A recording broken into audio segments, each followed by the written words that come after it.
the best good. And when you don't, you're like, that's when you're like, what do I do? Like, how do I make sense of my life now? And then drugs help you make sense of that for a short time. And that's a really big part of it. And that's why people tend to try to, like, what's the next thrill? What do I buy? You're always trying to see, if I do this, I'll feel good. If I do this. So finally, for me, this great journey I had in my life was, making all this money, a rise and a fall. And then finally, like, after the fall, meeting the right woman. I'm very fortunate. I have a great, finally, just a perfect woman for me, my partner, my real soulmate. And you come to this spot in your life where I just realized that I'm okay. Like, I'm good. And then once you're there, the money becomes amazing. The compulsions are lifted to spend it recklessly. It wasn't a car I didn't want to buy. I got every car. I bought this, 18 watches. I don't really care anymore. I love nice things. Still love to fly private, why not? But the point is, it's not like I feel like that I'm trying to fill something by doing that. I use money in the right way now, and that took a long time. And I wish I could. If you can go back in time and whisper something in young Jordan's ear, that would be it. Like, you're okay. Yeah. Like you're okay, and no one cares. Like, everyone's got their own going on. Like, no one's looking at you, and it's like it's all in your own head. If at the end of the life you have a partner, a wife or a husband or a significant other that you really connect with and understands you and you can trust, a couple of good friends, you're doing really well in this world. I had this desire for instant gratification. It's just sort of a mentality that you want everything tomorrow. Now, looking back as a sober adult now, I'm 50 plus years old, right? What is business? What is the purpose of business? The purpose of business is to monetize the delivery of value. That's what businesses do, right? A business has a product, a good, a service. Which solves the problem of a customer. Yeah, and it's valuable to someone else, right? And the purpose of an organized business is to deliver the value in a way that actually makes money. Like, if it costs you more to deliver the value than you can get from the customer, well, then you lose money, you're not in business. So the purpose of the business is to deliver value, right? Facebook's a great example, and at least in its early days, they were just creating something that everyone wanted. There was no way to monetize it. They said, we'll figure out to monetize it later, and that was through advertising, right? Right? So in the early days, it was very pure, and Google the same thing. And a lot of Silicon Valley does work in that model. Delaying the gratification. Yeah, well, just let's build something that everybody wants. We'll figure out how to make money on it later, right?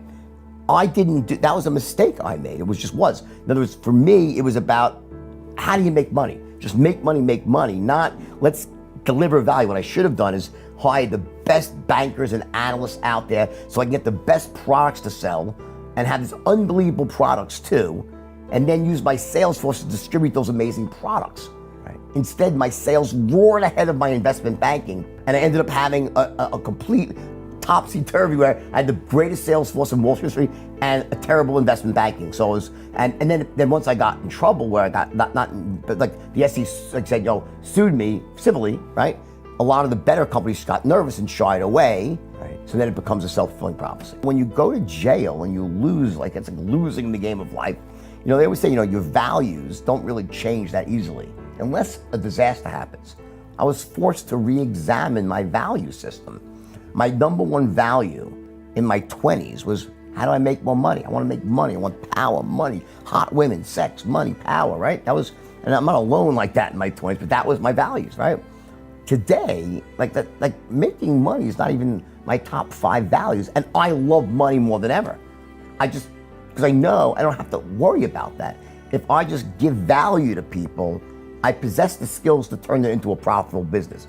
The more value I give, the more people I reach, the more money I make. I don't have to put money first. Money is the outcome of giving massive value and applying correct business principles versus waking up every day saying, how do I make more money? We should just rip people off. Maybe we should pump the stock. Your brain is a computer, and if you ask it bad questions, it gives you some bad answers. How do I make more money? How do I make more money? Well, we could always, kind of collude with that firm over there and do this again. Now, I wouldn't do, if I had one person who ever complained, here's your money back. I don't want anyone to touch my life and not think they got 10 times a better deal from me than I got.